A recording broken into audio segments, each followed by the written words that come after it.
Who do you think smells the best out of the main cast of characters? This isn't part of your quiz, though, is it? I think Christopher Eccleston probably smells like the forest, little minty, and Ewan McGregor definitely is musky. Yeah, because, I mean, I don't know what it is, but, like, yeah, he probably smells like he walks around all the time and he's quite sweaty. Carrie Fox probably smells like the ocean. Maybe. Or And like, not in a gross way, more like yeah, not the like Seinfeld, not Kramer, like low tide. the ocean by Calvin Klein. Oh, okay. All right.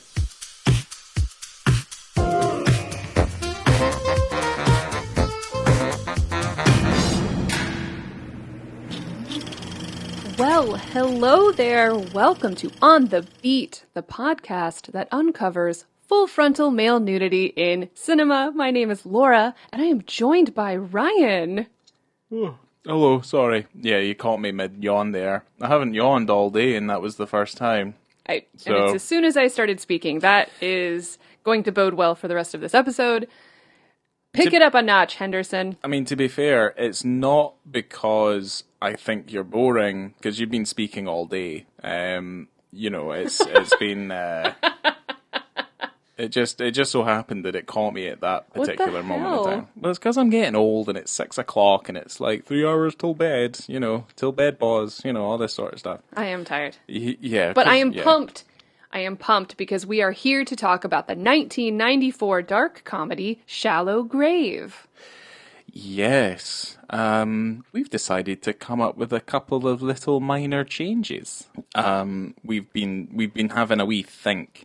We've been putting our heads together and yes. We've been rubbing them together and we're real hard. And we're just like, we're here and we're ready to just splooge these ideas all over you and see what you think. But this one in particular, this one in particular, I've decided to call a cleanup episode. And why is that? It's because it's so sexy, you need to put a towel down, and if you don't, there's obviously a bit of a mess. Okay, great. So here's the thing.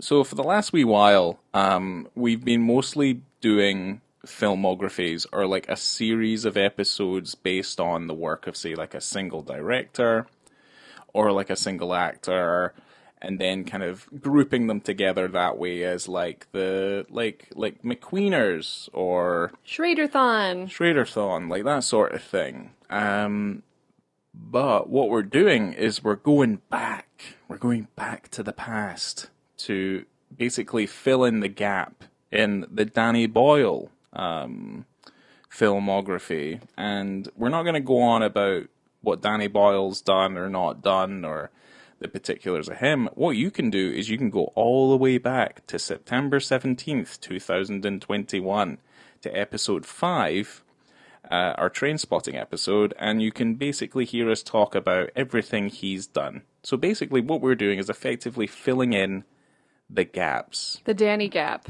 And that's what a cleanup episode is. We are filling in Danny's gap today. Yes. Because for whatever reason, we didn't have that idea when we first started, and things change, things evolve. That's why when people say, I just started listening to your podcast, I say, please don't start from the beginning. Yes. It's different people, baby. It's a different time. We were literally children back in 2021. I was such a sexy child back then. I mean, here she goes again. Yeah. But for whatever reason, we didn't start with Shallow Grave, which is such an obvious beginning point. I think it's just maybe because you were very excited, Ryan, about Trainspotting. I think what we tried to do, and our audience wasn't privy to this, was that we tried to at least make a bunch of episodes that showed the overall gamut of what it was that we were trying to do. So from like good films to genre movies to bad movies to older movies to slightly more modern movies. We tried to cover a whole bunch of genres and different ideas and things to kind of give our listeners a little bit more variety. And now we're just kind of taking some of the things that we've done over the last, say, like the first 20 or something. I don't know how kind of far back before we started doing like filmographies and things. So basically this is what the cleanup episodes are. You'll get used to it. You will, yeah, because you'll hear me say it again. Because eventually we're going to have to clean up Campion as well, which I know you're very excited about. But here's the thing, this is the beautiful thing about these cleanup episodes, is that we don't have to do a bunch of her films in a row. Because I mean, that's probably the main reason that you wanted to do cleanup episodes, is so you don't have to watch 4 Jane Campion films all in a row. Yes, and everyone knows how I feel about the quality of her films. But certainly it means that we're not spending our time, say, covering God knows how many Bertolucci movies in a row, because I don't think that's particularly fair. And, we want to cover, like, recent modern stuff as well, so we'd certainly have another categorization for that sort of thing. So it's basically so that we can basically continue to be, like, varied and different and kind of give people what they want. A little bit different, even just a kind of small way. So obviously we have a few special things kind of coming down the pipeline as well. So that's how things evolve. We are growing, we are learning, and we are excited to clean this shit up. Pretty much. Are you ready? Yes. It's because it's so sexy, you need to put a towel down, and if you don't, there's obviously a bit of a mess. Okay, great. A cleanup episode. Cleanup. We have written a lot of notes for this movie. Yes, so let me just start, because we went in with an update. Yes. So I want to reiterate, we're doing Shallow Grave, which you knew because you clicked it. Thank you very much. So this film stars Carrie Fox, Christopher Eccleston, Ewan McGregor, and I put in Keith Allen just for fun.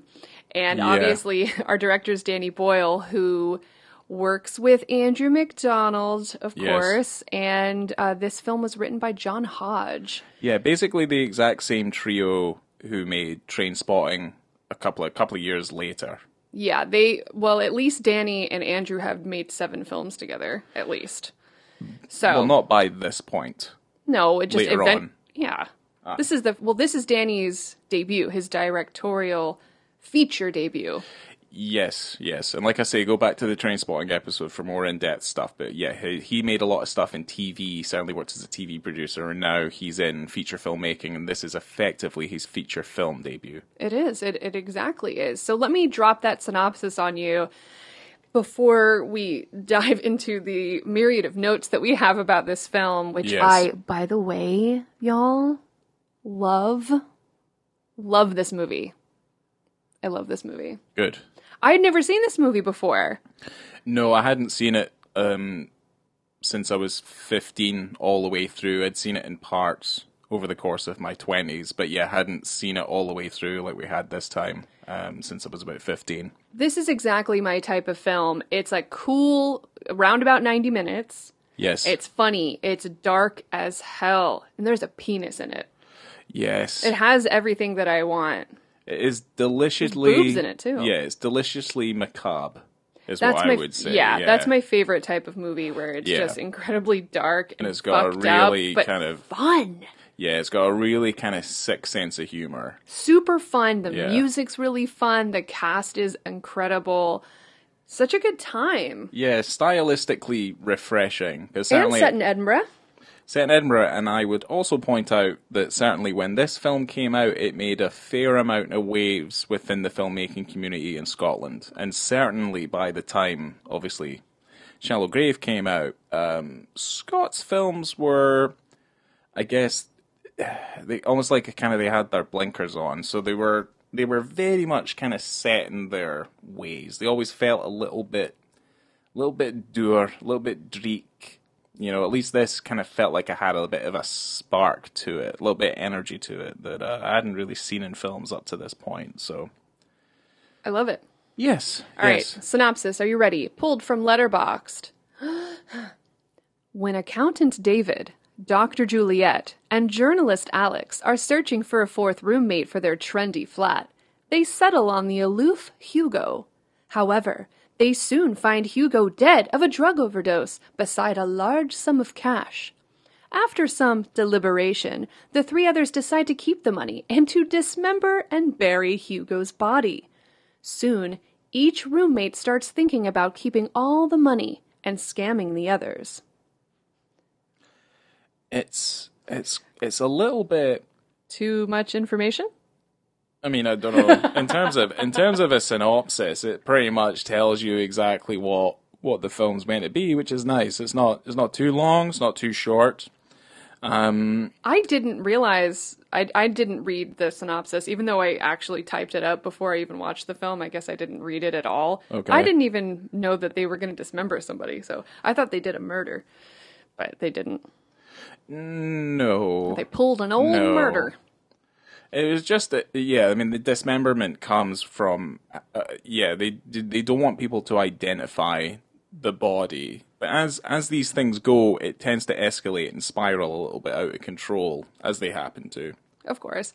And I'll just throw that tagline at you before we're diving in, okay? The award-winning thriller that'll bury you with laughs. I did wonder if that was the tagline or not. So dumb. It's obviously that came out later when they were like the movie sold and it got picked up. I don't search too hard. I stick to Letterboxd for those things. So I'm sure there's tons of others. Or maybe not. There's probably another one. A handful. Yeah. So this is a film for I think it's the Glasgow Film Fund co-production. They gave him £150,000.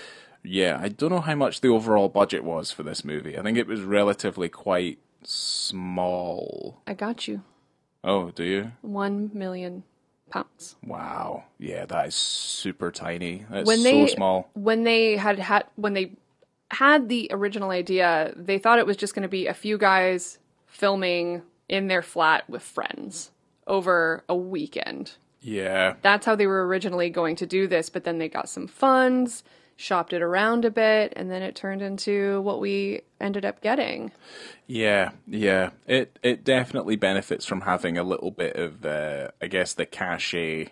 But then we think about the stars of this movie. Ewan McGregor's in it, but like this is still like very early Ewan McGregor. He is not super a star. Young. No, he is not a star in the least. And Eccleston obviously as well. He's relatively quite small time, but by this time Eccleston's done quite a lot of TV, because I remember him being the chief inspector in Cracker. Oh, Gun Cracker. Yeah. You love Cracker. Well, he gets done in by Bobby Carlyle. Hell yeah. In that series. And I say it's a series, but it's basically, Jimmy McGovern wrote about 6 feature films, and they broke up each of the stories into 3 to 5 parts that they showed on like a weekly basis on ITV that I remember. If anyone ever wants to talk about Cracker with Ryan, just send him a message. Or at least the first kind of few episodes of Cracker. When Cracker goes to like... Obsessed. Yeah, when Cracker goes to fucking like the Canary Isles and like starts to solve murders and stuff there, like I kind of slowly start to lose interest. It was like when Only Fools and Horses went on holiday to Miami and they get embroiled with the gangsters of Miami and all this shite. That stuff. All right. So we were talking about who is the key to getting money for this film. So the only known actor at this point who's in this film is Carrie Fox. And she was known because she was in, drumroll, do a little drumroll. Okay. Thank you very much. Jane Campion's 1990 film, An Angel at My Table. Oof, right, okay. Well. That's right. We will not be covering that film, at least not in this main line of episodes that we're doing that we just talked about. Oh, because it's got no full frontal in it. It's got no full frontal male nudity, but it sure does have full frontal female nudity. It's got boobies. It's got boobies and bush and butts, but not from ladies. Or not only from ladies. Only from the ladies. Yeah, only from Carrie, from what I've seen. Oh, okay. So, yeah, we were talking about when we were watching this film, that Eccleston puts on an accent, a Scots accent. Ewan McGregor's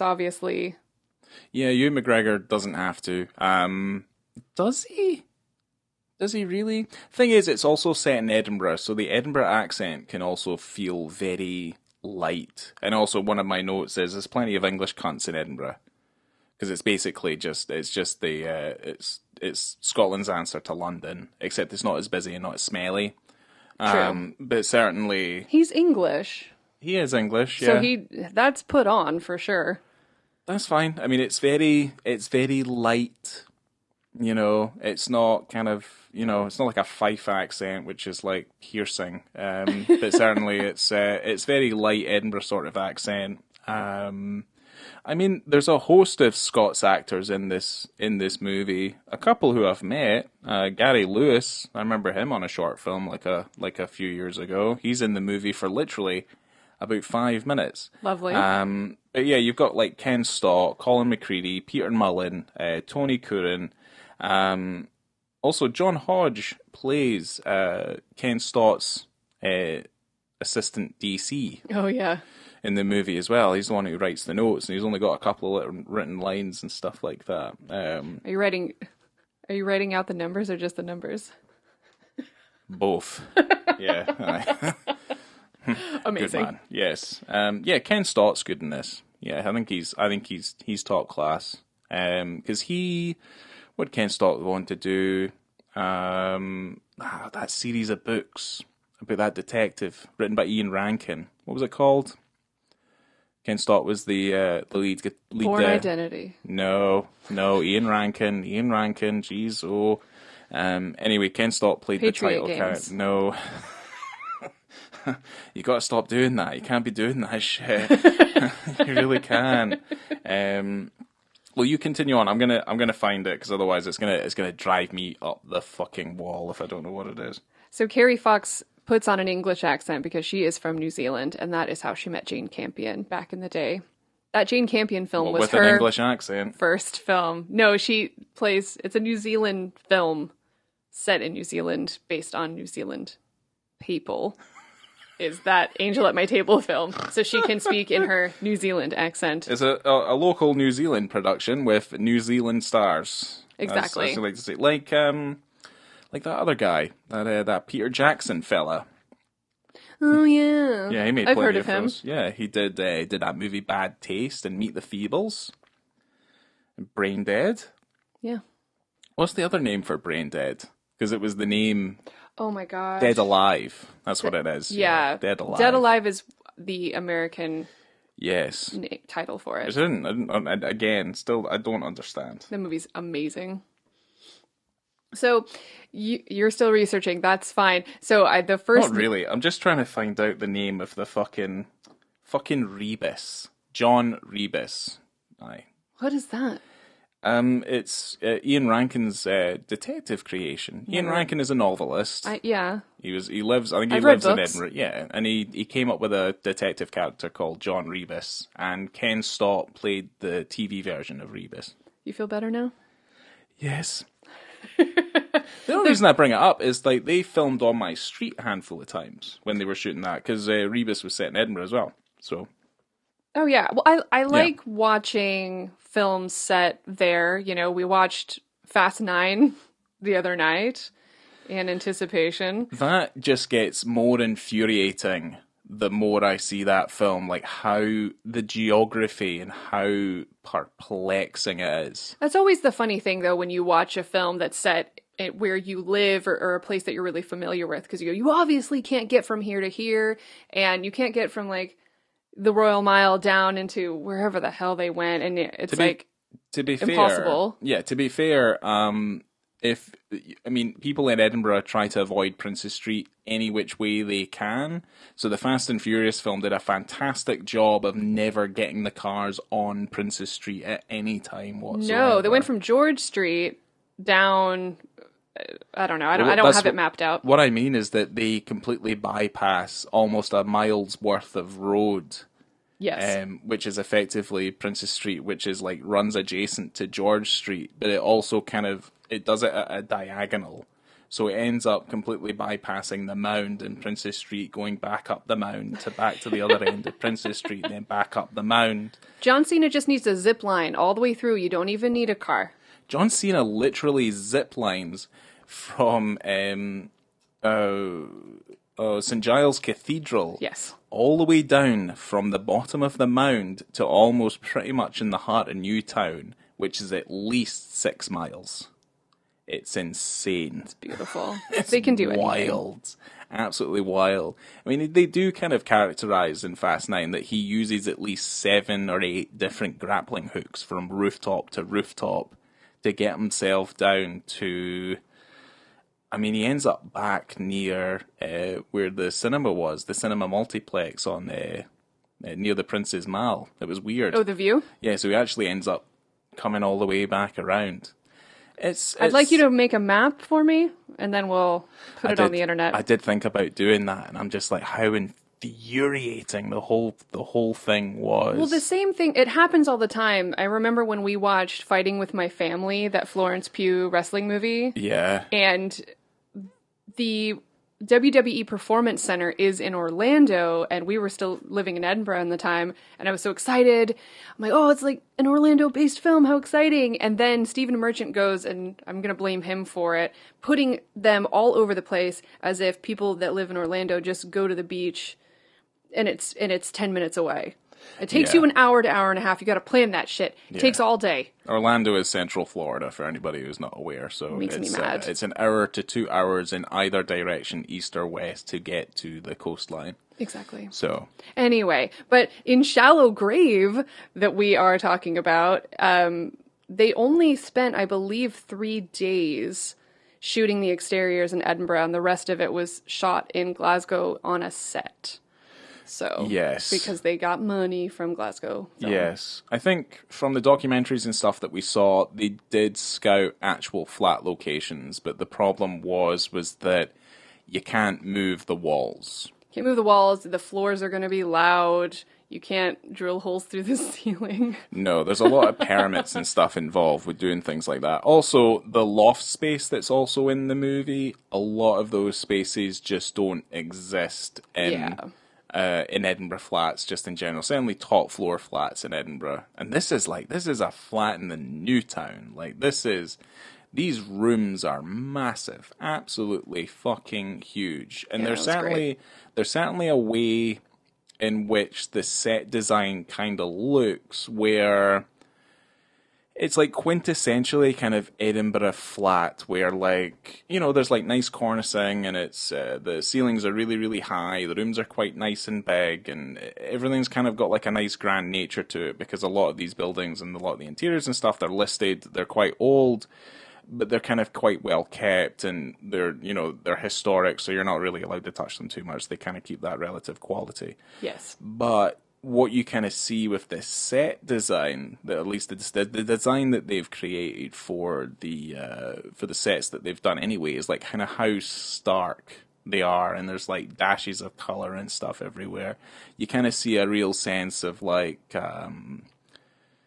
guess his understanding of like how he wants these sets to look, because effectively it carries over into the set design that comes into Trainspotting.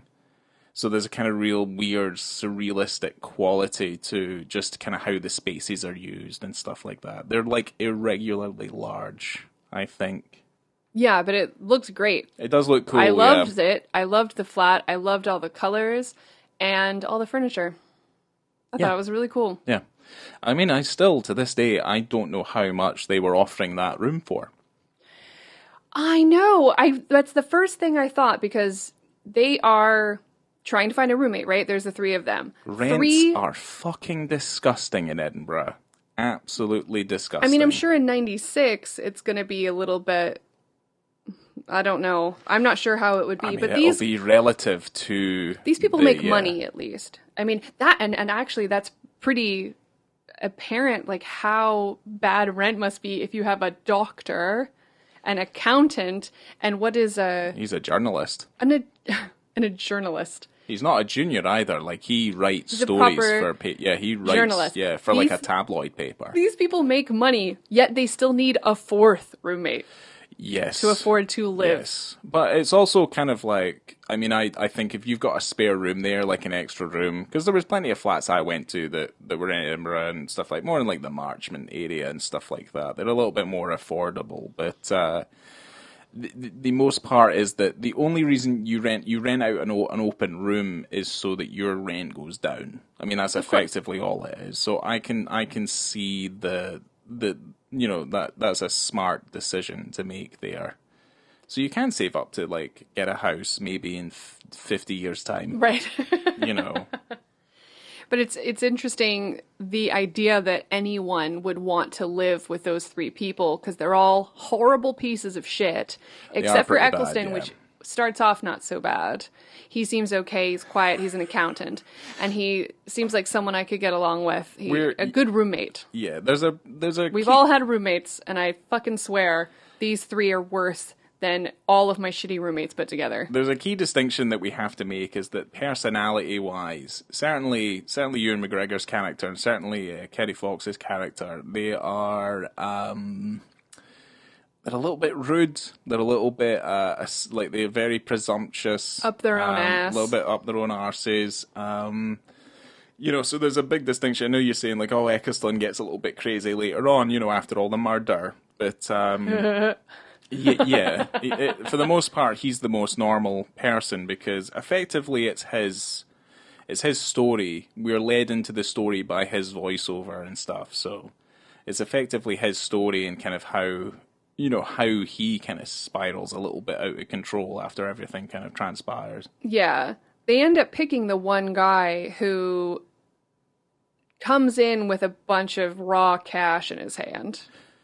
Yes, they're not aware of that, but I think, why do they pick Hugo eventually? It's because he's interesting.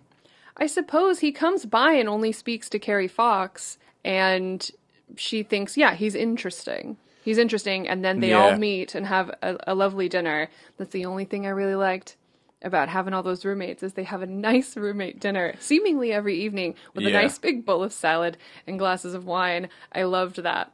I thought that was really cool. Yeah, well, they're able to all finish work at the right time in order to be able to sit down and have a sit-down meal with each other, where they're all helping each other with their dinner, which is a rare occurrence for if you are living in a flat with people. Oh my God, yeah. That is something that usually doesn't happen. Certainly, she's a nurse as well. She's going to be working... She's a doctor. Oh, she's a doctor. Well, then she's going to be working all fucking hours. What, because she's a woman? She has to be a nurse? Ryan. Well, I thought she was a nurse. No.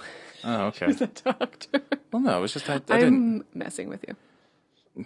We'll find this out later. But anyway, I think that's a rare thing. I mean, again, this is a movie. They've written it this way, so they probably, it's not to be like, oh, she got some time off. She got the right shift so that, her and Ewan could, they could all be in the same room together. Because I bet Eccleston's schedule's pretty solid all the way through. He's probably not doing too many late nights. Oh, he's on a 9 to 5. Yeah. Absolutely. But yeah, certainly Ewan McGregor's a journalist. He's like writing all sorts of stories. They're just the kind of roommates that will barge into your room, that will go through your things, that are bothering you all the time. Yeah. They always want to hang out. That is so stressful. Yeah. And this guy comes in, and I assume that this guy, Hugo, came in genuinely wanting somewhere to live. And if he hadn't have died, he would have moved out. He would have moved out. I think he was just looking for lodgings quickly, because he had all that. He had all that cash that either he had stolen, or he was continually on the. He was just continually on the run. So his name might have not even been Hugo. I'm making a lot of like assumptions here. Like there's not really anything really explained other than he's. Is he a novelist in the film? Or am I wrong? Is he not? Yeah, I think he was. Right, okay. I think he was, yeah. He could have said anything, to be honest. It doesn't That could have been a lie. But he's obviously got a dark past, and he's being chased by Peter Mullen, which must be the most terrifying fucking thing. Absolutely. Being chased by Peter Mullen. Holy fuck. Because who's his friend? Isn't that Tony Curran? I have no idea. Is that who that is? Because certainly, yeah, they interview Colin McCready at the beginning. What was his name again? He came in with a fucking Forbidden Planet bag. Cameron. There he is. Oh, right. Yeah, he came in. Because obviously, Colin McCready's gone on to, big things in TV and stuff like that. You're saying a lot of names right now. Well, these are all people that I've, recognised from being in Scotland, Right. and stuff like that. Because certainly Gary Lewis went on to do. He's in Gangs of New York, for fuck's sake. Oh, lovely. He was one of the other interviewees. He starts crying during their interview. All these people are like visibly quite old. Like all of them are. Even Keith Allen. No offense to Keith Allen, but like in the because like I'd be like, whoa, he's not. Like how is he gonna gel? Because he looks fucking old. It's that hairline. You can't blame him. Sometimes that happens young. Does that mean I look old? Because my fucking hairline is receding at a fucking rate. You have Honestly, young eyes. I know, my I look dear. like, well, I've got this bald patch in my crown at the moment, and it's like, I look like a fucking friar. Except I'm not religious, and I fucking hate everybody. So. Oh, man. Now you have an idea of a picture you can bring for your next haircut. I don't really appreciate that. Like, Can I not jump on your joke? I mean, it's not fair. The thing is, I'm allowed to make self-deprecating comments about myself. I'm not gonna have you fucking coming in here with your Okay. with your Right, Friar nonsense. Fuck you. I'm hoping that we can just jump in to not necessarily right into the dick scene, but like leading up into it, because that happens about 16 minutes, 32 seconds into this film, like pretty early on. Yeah, I mean, we're kind of the film is at a breakneck pace, like the minute it starts, and it's kind of even like all the characterization that we're in Edinburgh like happens really fucking fast. Yes. And then we're in the flat and everything's there. We're trying to get a flatmate. The music's really cool. Yes. And then obviously they're interviewing people and it's like, oh, fuck them, you know, and then, oh, here comes Keith Allen, Hugo, you know, we'll take him. No one else is cool. No one's cool. No one else is cool, but Hugo. And I Hugo's always found that weird. But fine. anyway, well, he does, I mean, unfortunately, he does look like, because you know, we find out what happens to him. But I did like their doormat. Yeah, what did it say again? Not today, thank you. I love it. Yeah, Let's get one made. Yeah, a nice passive-aggressive statement on a doormat. Not today, I think thank is you. perfect. Because what do we have just now? A couple of smiling mushrooms, Yeah. a couple of little cartoon mushrooms. We had a pineapple before. I guess we like fruit and veg on our doorstep. Anthropomorphic, like fruit and veg. That's fucking strange, now that you it's say it out loud. Yeah, it is a little bit weird. Like when you put a smiley face on a piece of fruit and you go to bite into it and they're like, no, you know. And it's like you're just chewing its fucking face off. I know, as a vegetarian, it's going to get harder and harder for me to find something to eat. That's true. I mean, they're living things too, Laura, you know what I mean? Oh, shit. Yeah, so, you know, you can't have it both ways. I'm going to eat rocks. Just shatter all your molars. That's right. Yeah, it's just like, I don't have any teeth. So... Talking of not having any teeth. Oh, God. Ew. Yeah. Oh, I just got it. This movie's so good. Yeah. So, for whatever reason, I believe it's because they're having dinner, right? And they're annoyed that that Hugo hasn't come out of his room. They're all in the flat, trying to get him to answer the door. This is another thing where it's like, well, the daily events were that they're all going to work, Eccleston's in a bit of a rush, Typical. Hugo's car's like still parked outside, so it's obviously he's not gone to work. They come back, his car's still there, they've no idea if he's even left. They're making dinner, and again, like this is like the annoyance of certain flatmates as well, is that they expect you to be like part of their group scenario. Yeah. And I don't know if that's it depends on the group. I think it's only ever worked for me maybe once, if that. And then it's like I need so much time on my own. Yeah, absolutely. I've had a group of roommates where we would, well, actually one of them was a chef, and so she would cook, and it was always really, really lovely and fresh, and we would all sit outside and eat dinner together, but that happened maybe once every few weeks to once a month. Yeah. That was not a regular occurrence, and doing it every night, geez, even doing that every night with you would be difficult. Well, yeah, because I work late sometimes. Yeah, so it's stupid. Yeah. They're being really, really annoying. You've got Ewan McGregor kind of climbing up on the door because above the door there's a bit of glass so you can kind of see into the room to an extent. That is very typical. That's very atypical of in Edinburgh flats and certainly Glasgow flats. You got a little peephole. You got like a little peeping glass like on the top there. I miss that because I had that in my mum's house as well. Well, when we build our house, dear, we'll make it just like that.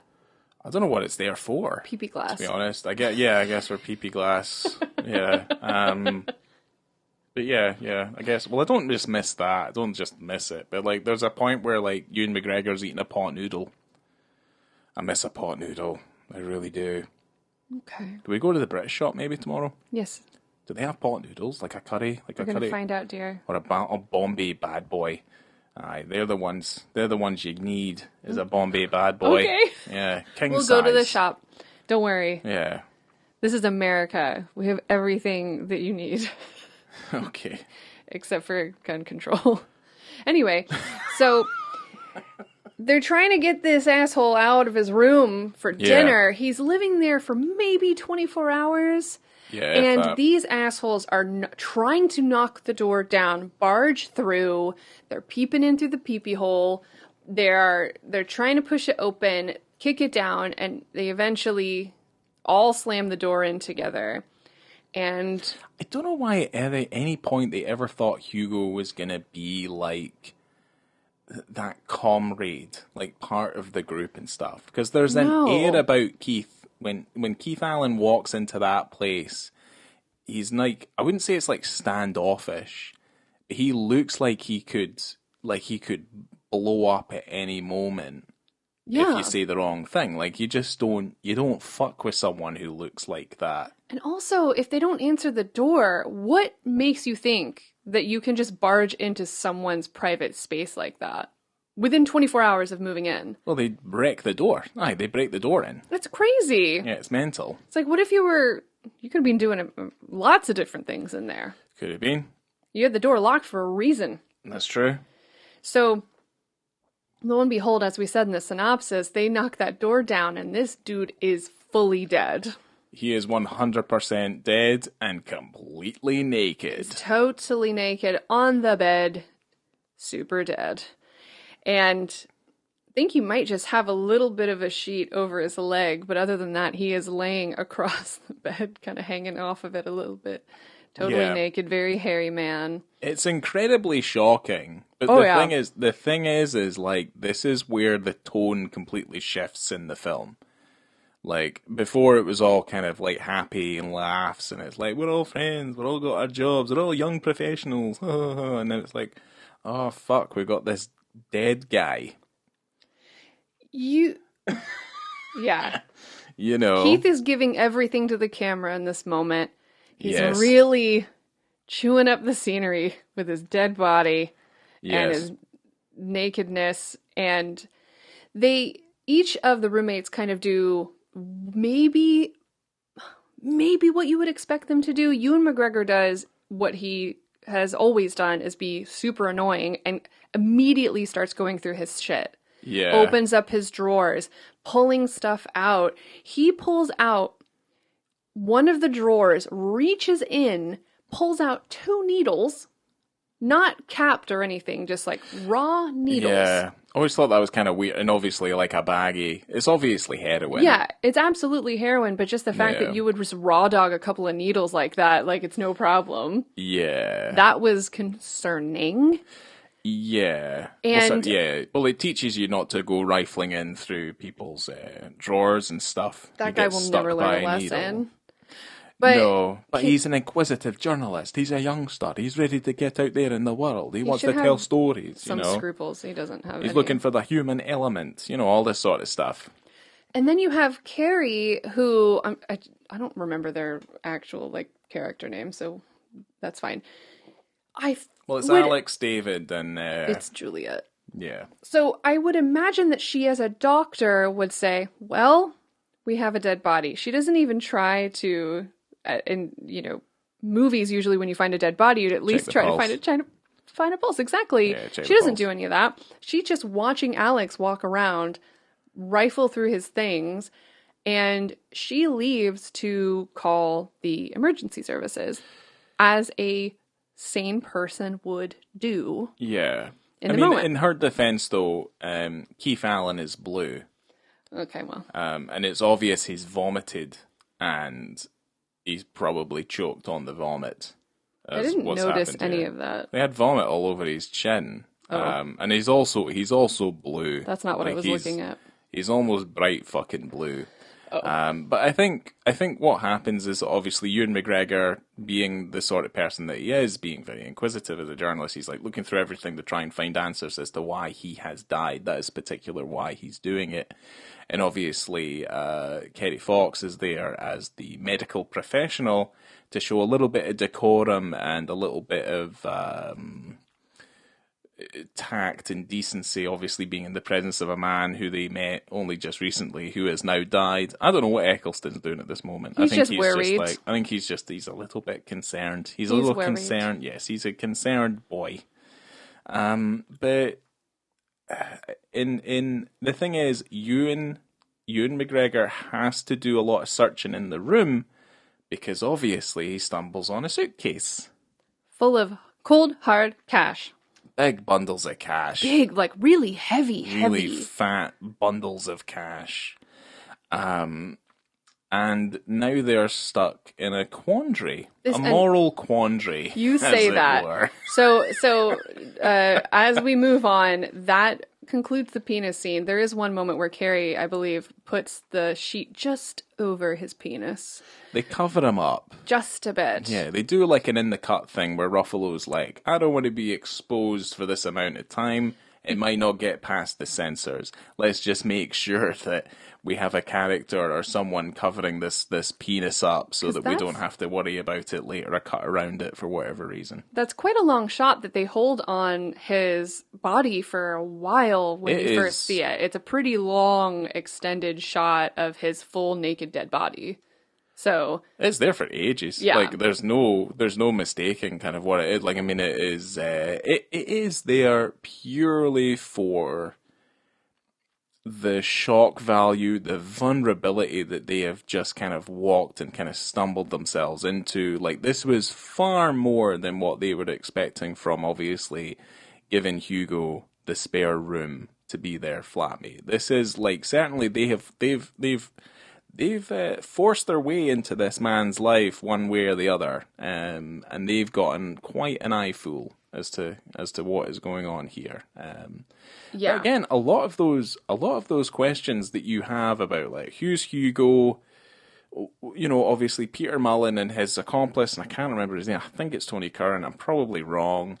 Who are kind of murdering their way through Scotland to try and find Hugo, who has obviously the money. There is zero explanation as to like why they're doing that, why he has the money. You're just obviously aware that like there is a hideous, nefarious element to these people's lives, and the trio have effectively injected themselves into this sour business that seems to be going on at the same time. So my big problem, and this is throughout the whole film, are the choices that these individuals make. They're unintelligible. Because you find a suitcase full of cold hard cash, and you have a corpse. So yeah. Carrie is on the phone with emergency services that is ringing and ringing and ringing. I don't understand that. When they finally pick up, this is at the point where Eccleston and Ewan McGregor come over and they show this case full of money, right? She hangs up the phone. Yes. Now, darling, you can have a dead body and a money case, and you can keep them separated. You do not need to involve those two with one another. You hide that case of cash, you get rid of the dead body, but what do? They keep that corpse in the house and go about their lives. I think I'm not trying to say that like John Hodge, you know, didn't write a blast of a script here, because I think the script's really clever. It's great. The dialogue's fucking fantastic. Yes. But I would also kind of put out there that like this is probably a question for like Danny Boyle as well as John as well as Andrew, in that you could the film can still continue with the scenario that you've just put out there, where it's like emergency services comes and takes the body. Now, they would take the body away, they would not know about the man, but the thing is like with his belongings, there might have been a history, there might have been something there to suggest that, like, you know, for whatever reason, Hugo didn't put his money in the bank. He takes his money with him. Now, I know that sounds fucking mental. There's people like that. There are people who are like that, who still hide their money under their bed and their mattress. So, you know, there's obviously maybe a thought, like, there's a risk that, like, the minute they call the authorities and questions start being asked, they'll be like, oh, we've got whatever manifest or whatever it is. Like, this man had this much money to his name and stuff like that. Effectively, what they're trying to do is they're trying to disguise any sense of his identity so they can quite surely adamantly get away with keeping the money. They're trying to get away with murder without actually committing a murder. Pretty much. What happens, like, there is an insane jump. So it's already wild, the fact that they don't tell the police that there's a dead body. They leave the body there and then decide the next day to cut the body up into bits and bury it in the woods, remove all the teeth from the body, and then they feel like they are free to do what they will with this money. So, well, you say they cut them up into bits. What they do is they cut off the hands and the feet, the identifying things, and they're going to burn them. And they're going to bust his fucking teeth out of his head. So they can't identify him. Yeah. And the one thing that I pointed out during the film is they go to buy all the equipment in order to bury this body, cut off the pieces. You go to a hardware store, like B&Q or something. And they buy spades at the hardware store instead of shovels. And as an archaeologist, I can tell you that digging with a shovel is much easier than with a spade. The spade has the flat edge. Shovel is a pointed edge. You got to get into that dirt. And that Scotland dirt is a lot harder than the Florida sand. It's colder, so the ground is naturally harder. So just saying. It's denser as well, so... yes, yeah, there's... God. That whole scene is so crazy. They end up wanting to... I don't want to explain the whole thing to you, it's so good, but they decide to draw straws to decide who, instead of all of them doing it together, when, I'm sorry, you're committing a crime with your roommates, everyone needs to be involved in this. So you're mutilating a corpse, right? So everyone needs to take a foot or a hand or smashing out them teeth. But instead they draw straws, which is Ewan McGregor's bright idea, to just seemingly introduce trauma into one person's life instead of three. The issue is that if you share the crime, you share the guilt. So that's effectively what they do in Park Chan-wook's Lady Vengeance, in that they all partake in the murder of this man who's, you know, if anyone's not familiar with the movie, the man has killed their children and they've found them, and each of the families get their turn to mutilate the murderer, effectively. But in effect, you know, if you share the crime, you share the guilt, and in a sense, you share the responsibility. So, you know, technically you share the secret. And the issue is obviously what they've done here is that it's like there's too much back and forth, like to-ing and fro-ing as to who's going to do it, as opposed to like everyone has to partake in this ritual, right, in order for them to kind of feel like they're all covered. But the problem is that they put all of this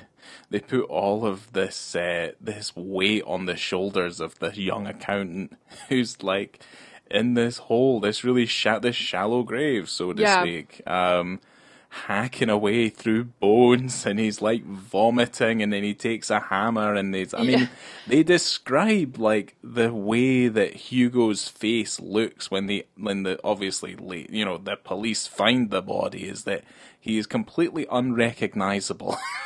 So he's just like hammered his face. Wow. And he's just like, they've just taken each of his teeth out of his... And the thing is, I didn't like this. You probably shouldn't be hammering the teeth into the face like they do. Because you have to find the teeth. What if the Yeah. teeth fall down his throat into his stomach or something? They're going to find a tooth. Yeah. You know? Well, they're not smart. It's not clever. They're not smart. It's a little unintelligible. But the thing is like, it's so absurd that it's wildly entertaining. So, yes, absolutely. You know, that's kind of how they kind of get away with it. And I guess, like, there's some really kind of interesting kind of moral questions kind of put into play. Because I think, you know, Christopher Eccleston's at work, and the other two decide, well, fuck it, we've got all this money, we probably don't ever need to work a day in our lives again.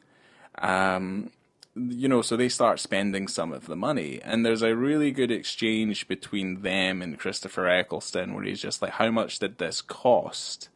And they're talking about, like, the video camera. There's, like, a section where, like, it's a shopping montage, but within it showcases the their items opulence, that they yes. purchased on a video camera, which is very fun. Yes, it's like showcases their opulence, basically, and their kind of gross neglect of, like, this situation.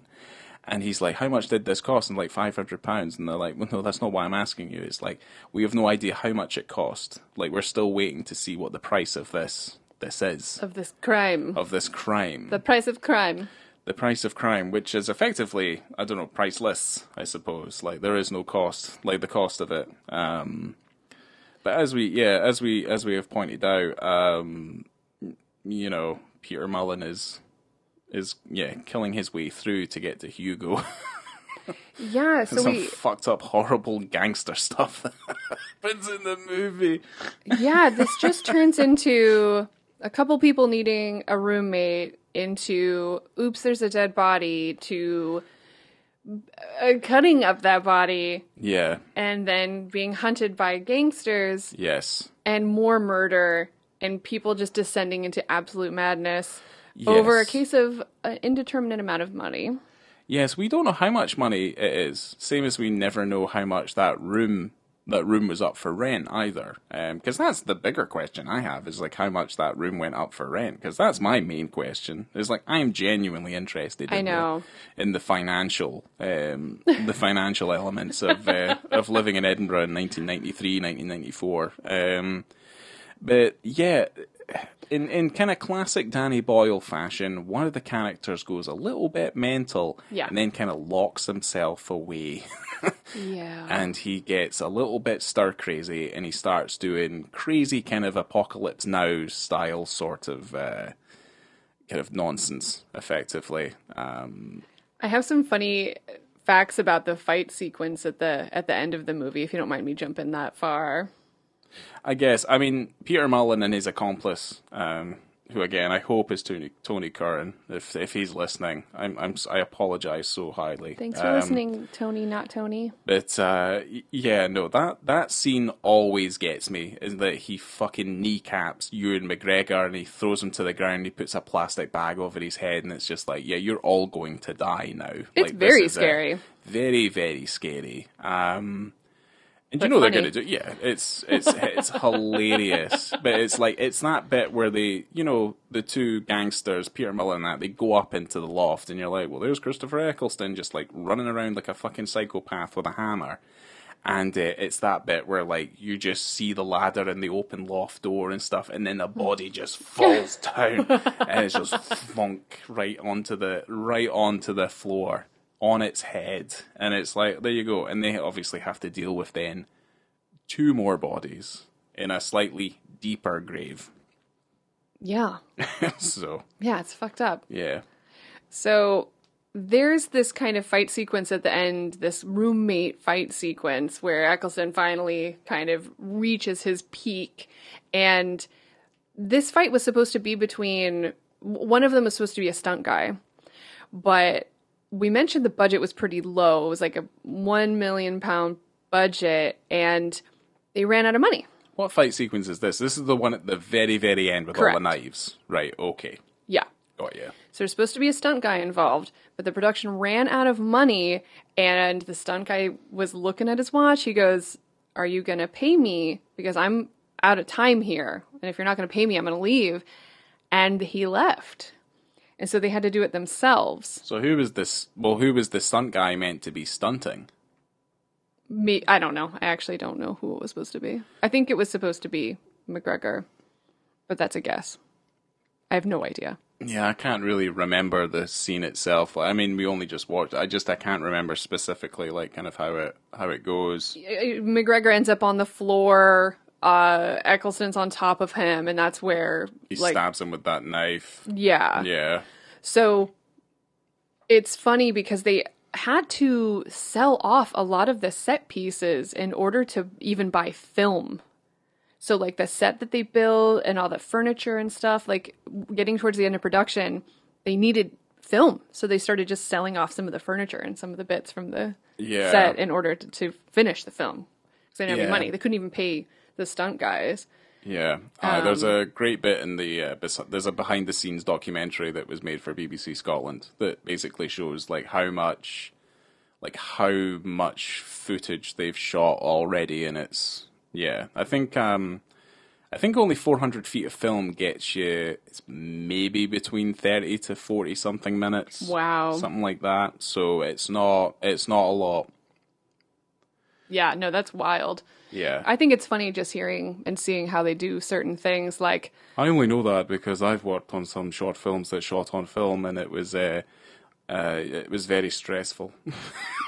I can imagine. Yeah, certainly when, like, you're doing a scene that's all one shot and you have to make sure it's in focus and you have to do it by tape measure. Wow. Because there isn't an eyepiece. Oh, gosh. And the camera's also very loud, so...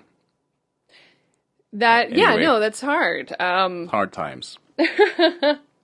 So... I'm still talking about the end of this film. So Ewan McGregor's on the floor and he gets stabbed in the shoulder. Yes. So apparently they had to, in order to do that, they kind of had a dummy on the ground, and then they put Ewan McGregor underneath the floor so they had the fake floorboards, and they built the floor kind of around his neck so that they could do the stabby bit.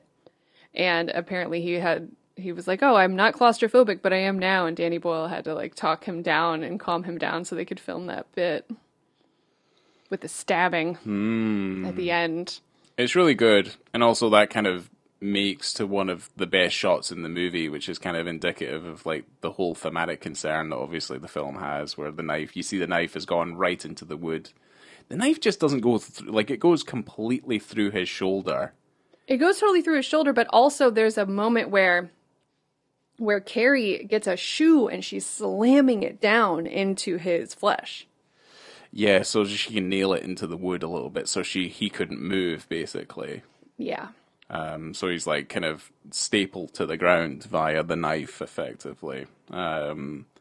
It's really cool. Like, I think certainly the way the film ends, it's one of those, it's twisty-turny, kind of backstabby. There's this whole thing, obviously, with the opening monologue, and then obviously with the closing monologue, because Kerry kills Christopher Eccleston's character, stabs him right through the throat. Oh, yeah. And there's a really clever kind of just, like, practical knife effect, which, again, I'm like, get the Criterion, watch the behind-the-scenes stuff. You get to see kind of what you can do with such a low budget, and you've just got, like, a really good script. I think that's just something that's, like, it feels a little bit absent with certain films and stuff that we see now, where it's just a prevalence on more CG effects and, like, stuff that kind of looks a little bit ropey, when really a lot of that, that kind of very visceral sort of, like, hard-hitting stuff, it comes from more, like, analog means, which I personally prefer. But yeah, certainly, yeah, he dies, and there's that whole, like, again, like I said, the whole opening monologue was about, like, friends coming together, and, it's like, oh, I thought I could trust my friends, and what are friends for if you can't trust them, all this sort of thing, so... There's a shot, I think it's at the end, where they push Christopher Eccleston into the morgue drawers. Yeah. But that was a working morgue. So there were dead bodies in there, and he didn't want to go in, and he was having, like, a bit of a panic. And so they decided to have one of the prop guys go in there first. When they pushed Eccleston in, there was a prop guy in there going, hey, it's okay, I'm here with you. So Danny Boyle said you could hear it, and so they kind of had to put something over it, because you could hear him saying to Eccleston, like, to calm down. Yeah. Just gave him a wee pat on the leg. Yeah. That would make me feel even worse. Like, if there was someone in that little dark space with me, like, tapping me on the leg, being like, it's okay. It's like, I'm like, right, Yeah, okay. that's even worse. Yeah, whatever. So this film was actually the most commercially successful British film of 1995 with a gross of £5 million pounds. 5.2 million pounds. Yay.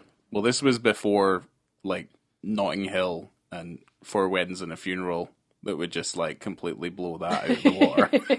So, there is that. This film made waves, like, back in the day. It was always a really good one. It's a weird thing watching it when I was younger, and you're like, oh, it's in Edinburgh, and then you watch it now, and you're like, oh, it's in Edinburgh, you know. And there's a charm to it and stuff, and it was like stylistically quite refreshing for the time. And watching it now, it's very much it's very indicative of like a director's kind of debut, kind of like the idea of it. It's like, it's not particularly safe, but I also, like, it certainly plays a lot into, like, if as a comparison, let's say, like, the Coen Brothers debut feature, like A Simple Plan. Like, not A Simple Plan, sorry. Blood Simple? Blood Simple, sorry. Which Fuck. Danny Boyle said that this is a total rip-off of. Yeah, aye. Like, Blood Simple's pretty much they're almost the exact same film. They're kind of, again, it's like, it's just, and I mean, I don't know, like, I kind of, I don't want to kind of throw anybody under the bus, but I think genre is very important. It helps to sell films, and it helps to categorize what your film is, and it means people will come to see it because they know what the fuck they're getting when they go to see it. So films like Blood Simple, I think Shallow Grave, Evil Dead, like, all these sorts of things, like, that's why these films, these debuts do so well, is because they're already part of an archetype that's already been set by generations of other filmmakers. But if you just twist it a little bit, and you twist it slightly, it becomes something new, and it becomes something slightly different. It's always kind of what I thought Shallow Grave was. Yeah, I mean, Blood Simple's not a funny film, and it doesn't have that, in my opinion, nowhere near the humor that this one offers. No, but there's some really cool stuff in Blood Simple. Of course there are. And it's just a very well written, well shot, kind of very well kind of piecely, put together piece of filmmaking. And it's got a breakout star in Blood Simple as well. You got Frances McDormand as well, who's like fantastic in that film. So I thought that I wanted to do something a little bit different, and I don't know if I'm going to do this every time, but maybe I will if I can come up with some questions. But I thought it would be fun. Don't look at my computer. Did you look? I'll kill you. But Laura, I can't. All right, calm down. Did you see it? Okay, I'm going to give you. I can't read it from here. I need reading glasses. I told you this already. Okay, perfect. I can only.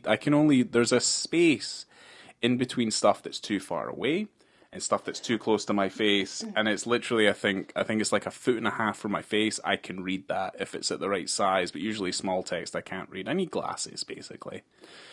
I'm nearsighted, I think that's what they would say. Okay, so what I want to do here is give you a little quiz. I have 3 questions that don't really have anything to do with the film, but I thought they'd be fun to ask to see if you know a couple of things. I don't know, just for fun. They're random questions that I came up with. So I'm going to ask you them. Are you ready? Is Ryan smart? Ryan? It's not even about being smart. It's like, can you guess? I know. The answers. I don't need to have something that basically illustrates maybe how stupid I am. Because this isn't about being stupid or smart. This is just random questions that you may or may not be able to guess. That I got from an IQ test. So we're going to find out how smart you really are. Okay. So what is the chemical compound of... I'm just kidding. I'm not asking you any science questions. Wow. Ready? Aren't you a card? Hilarious. I would like to know... Right. I'm going to give you choices. Oh, is this multiple choice? Mm-hmm. Well, let's see if I can just get it first I'll before, let you. And then I'll let you try. I'll ask for the choices. What is Danny Boyle's highest grossing film?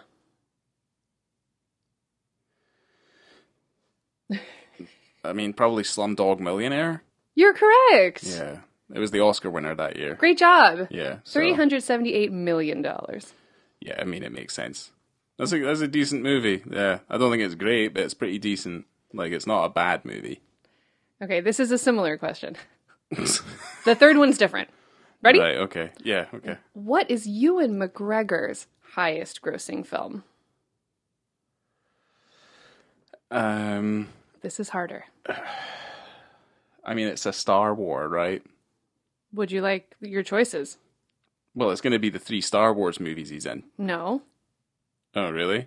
There's different choices. Okay, I made give these me- questions. Okay, well, give I'm me not the... an asshole. Okay, you ready? Is it A, Star Wars Episode 1, The Phantom Menace? Yeah, see, that's the one I might have gone for. Is it B, Beauty and the Beast? Beauty and the Beast? The live-action Beauty and the Beast? What the fuck is he in Beauty and the Beast? I think he's the candelabra. Luminaire? Yeah. Lumiere. Lumiere? Yeah. Okay, well, Ready? that would never have been my choice, okay. Or C, Star Wars Episode 3, Revenge of the Sith. It's like, do I go for the one that I genuinely think is quite good, or do I go for the safe answer, which is... Well, it's a highest grossing film, so which film do you think made the most money worldwide? I think it's Phantom Menace. You're incorrect. Oh.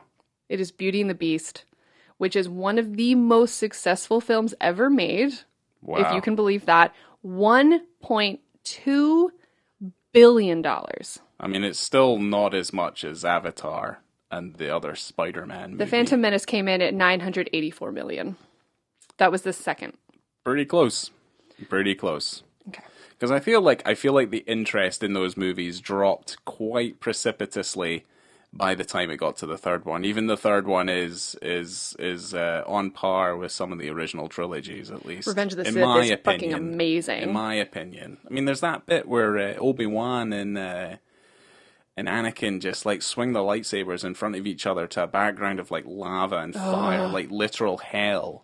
And they swing it for so long, like charging themselves up, and then they clash. And then obviously lightsabers have no weight to them other than in the hilt. So it's a complete waste of time. But it just looks good. It looks great. And you know what? That's fine. That's fine. It is a visual medium after all. Would you like my last question? I would, yeah. This will be the one that decides if I'm 60% good or only 30% good. Exactly. What number Doctor was Christopher Eccleston in the Doctor Who series of Doctors? I'm never going to get that because I never really liked Doctor Who. I have the choice of 3. I mean, I'll make a guess, like 13? No. That's not even a choice. That's not a choice I gave you. Is it A, 9? Is it B, 5? Or is it C, 12? Oh, 12. Is that what you want to guess? Yeah. No. Oh, so he was 9. Correct. Right, okay. 12 is Peter Capaldi and 5 is Peter Davison. Oh, you were asking me yesterday about Peter Capaldi. I should have known. Should have known this was underhanded. Big mistake. I made a horrible boo-boo. Well, that's the joke with the Doctor, is that he always wanted to be a Scottish man. And it ended up happening eventually. Yeah, because there was David Tennant. Then But David Tennant had an English accent. I think he was a little bit light and fruity, was he? No, But he wasn't did, like... but he still as that. Oh my gosh, I'm a Doctor Who nerd. Even still as that Doctor, he would still say he wanted to come back Scottish. Right. Okay. So when he regenerated as Peter Capaldi, he was like so excited. The Doctor character was like, "Oh, I'm finally Scottish." Yeah. Anyway, I like Tom Baker. Oh, Tom Baker hell was yeah. Tom Baker was like incredibly eccentric. I think that's kind of obviously one of the draws of Doctor Who is kind of how eccentric, the Doctor can be. My friend Mark from school, he does a podcast that's all about Doctor Who. But he's been watching Doctor Who since he was a child. He knows a lot about Doctor Who. He read the books and stuff. Was my first. David Tennant was your first? Was my first. I don't really have a first because I didn't really watch it It's very that fun. much. It's very fun. It's very nerdy, but very fun. The ones I did watch, like the modern ones I did watch, I hadn't seen too many. I remember seeing the film that had the 3 doctors in it. That was cool. And brought them back. I remember seeing that and I thought it was fine. Eccleston's season that he's in is the best written season, I think, of any of the new ones, where they consistently had really, really great stories, but he's only in 1 season. So, anyway. Yeah. Well, they don't do seasons back home. It's series. I understand. So, I don't know. Well, Christopher Eccleston, I think, was fine, but I think the general public had a greater draw to David Tennant when he was the Doctor. He's prettier. He is a bit prettier, and he's a little less serious. Christopher Eccleston, you can't really get away from the fact that, like, everything is serious all of the time. Yeah. He was not fun, but he did have great stories. Also, didn't like his leather jacket. The leather jacket, you're right. I See, didn't know. Yeah, I didn't like it. It wasn't good. No, the overcoat, they started obviously bringing in a little bit more of the old into it. Because certainly, Tom Baker, he had the scarf. The hat. And things. And then the other guy who had like the kind of blondish hair, he had like That was Peter Davison. Peter Davis, he had like the cravat as well. And he had like a suit jacket and things. Who was after Peter Davison? What happened there? I see, you don't know that much, yeah? No. Well, then it died. You had to correct me. But anyway, they had all of their stuff. I can't even remember what Peter Capaldi looked like. I was just like, oh, look, it's fucking Malcolm Tucker. I think he had this. I feel like his outfit had like coattails or something, and he had like a little watch with like a little gold chain or whatever. Yeah. They all would end up wearing those like kind of 3-piece suit type of things. They really missed a trick with Peter Capaldi not calling a Dalek a cunt. Yeah. Like, I think that really would have... You'll probably get away with that once. Maybe. Certainly pre-Watershed, maybe. So, I have one accolade of this film. It was the 1995 BAFTA for Best British Film. Yeah. I thought the film did fine. For Shallow Grave. We've been talking about Doctor Who for a bit. We're still on a Shallow Grave episode. Yeah, we're certainly not going to make a habit of talking about Doctor Who too much, but yes. We rarely do. Yes. I did get in oh no, I didn't talk about Seinfeld. I did now. There you go. Feel good now. Ugh, Seinfeld. God. Yeah, it's like we can't do an episode where they bring fucking Seinfeld up. Fucking Larry David fucking rubbing his hands all the way to the bank. Just every time it's brought up, he's just like a little piece of his heart, like, starts to rebuild. Okay, would you like to go first for our final ratings? Well, I was going to say we didn't talk about the Kaylee. Oh, there's a ton of stuff I didn't talk about, but we don't have all day. Brian McKinley. Mm-hmm. Mr. Brian McKinley. I'm Brian McKinley. Oh, yeah, I said that before he even said it. I'm Brian. Fucking bin bag. And he did, yeah. Fucking bin bag. Really expired your maleness to the full. I wrote that down. So here's the thing, and I don't know why you didn't bring it up, but they do a Fatal Attraction in this movie. What do you mean? So there's a bit in Fatal Attraction where Glenn Close, who's like sitting by the phone, and the phone light rings, and she's just switching on the light, on and off. Yes. On and off, and that happens in Shallow Grave with Eccleston. He's just like switching the torch on and off, on and off. Yeah, did you not notice that? Because I immediately was just like, well, Fatal Attraction came before this did. And they just did they've just started pulling out the I'm crazy tropes, Yeah.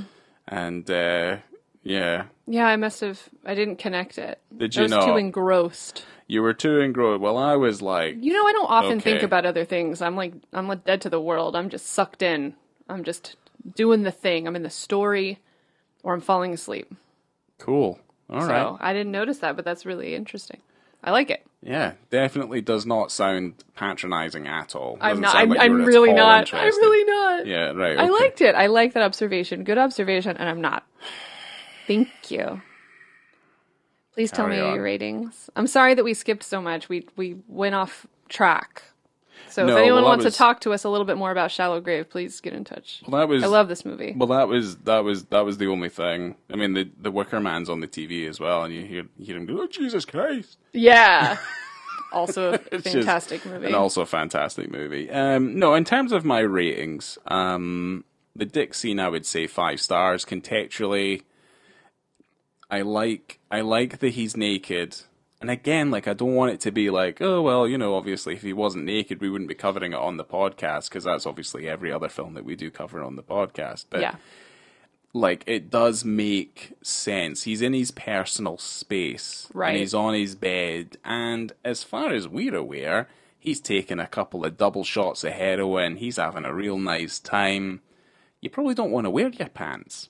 No, you probably, and those sheets looked fairly nice. So you think maybe he was having a nice rub on the sheets, you know? I think he was silky. Maybe caressing the silky sheets. Yeah, because even when I'm not on heroin, I like some fresh sheets.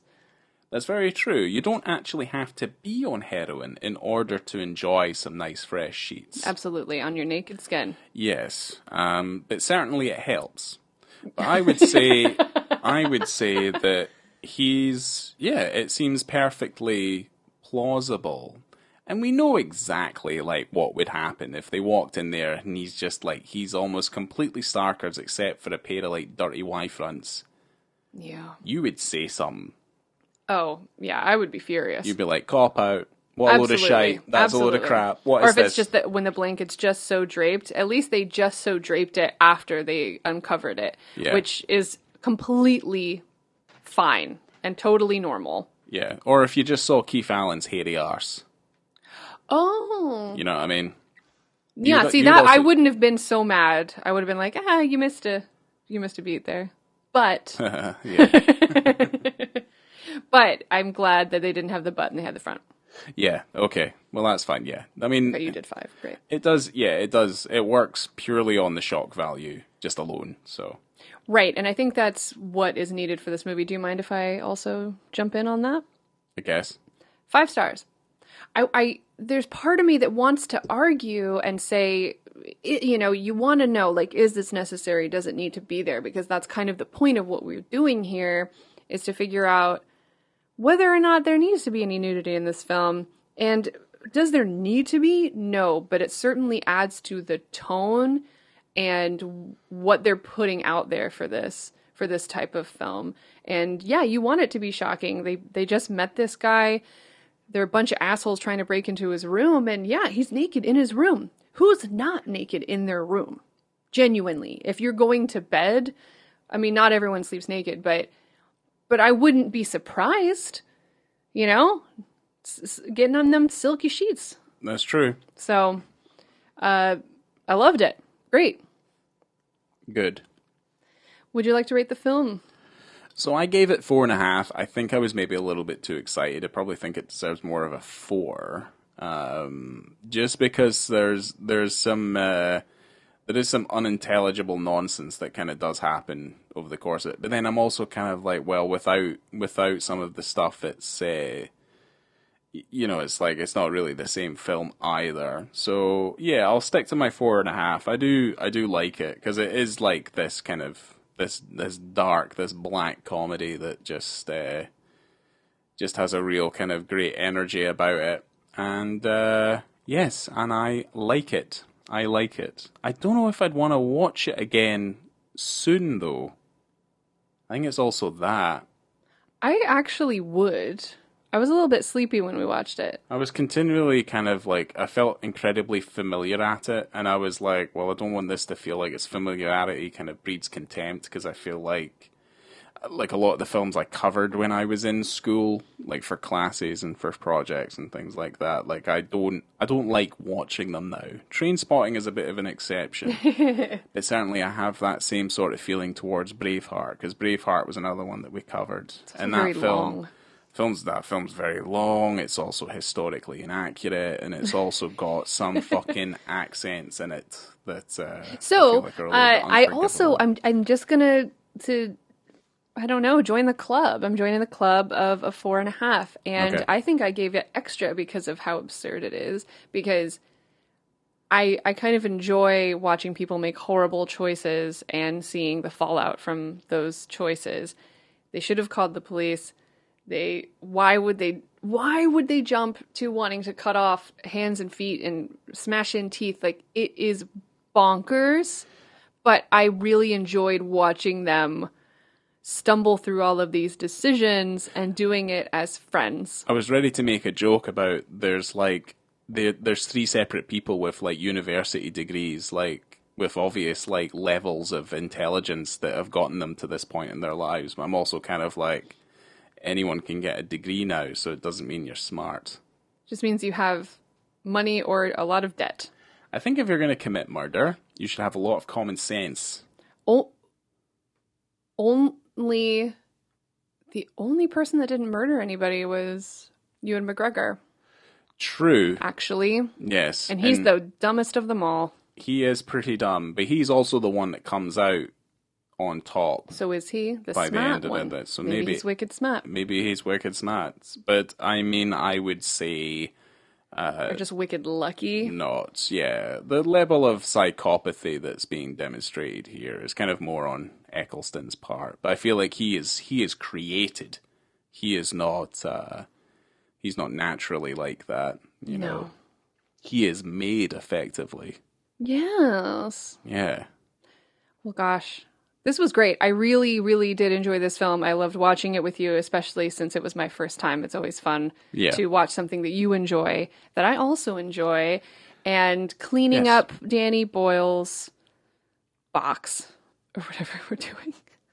I don't even know what I don't that remember means. what I said. We're cleaning up his box? Cleaning up Danny.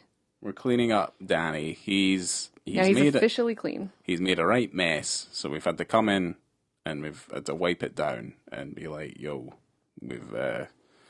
don't do that again." No, do it again, and then we'll clean that one up as well. But as for now, I think we've ticked him off. Yeah, we've ticked him off the list. He's done.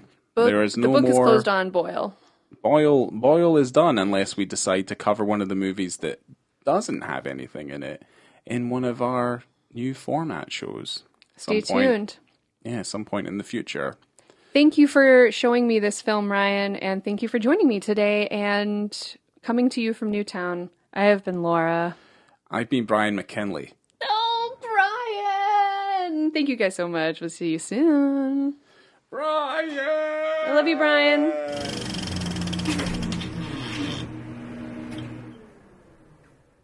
And I think we're just going to say, like, just because we think you have a musk, that's not a problem. No! It's an insight into your personality.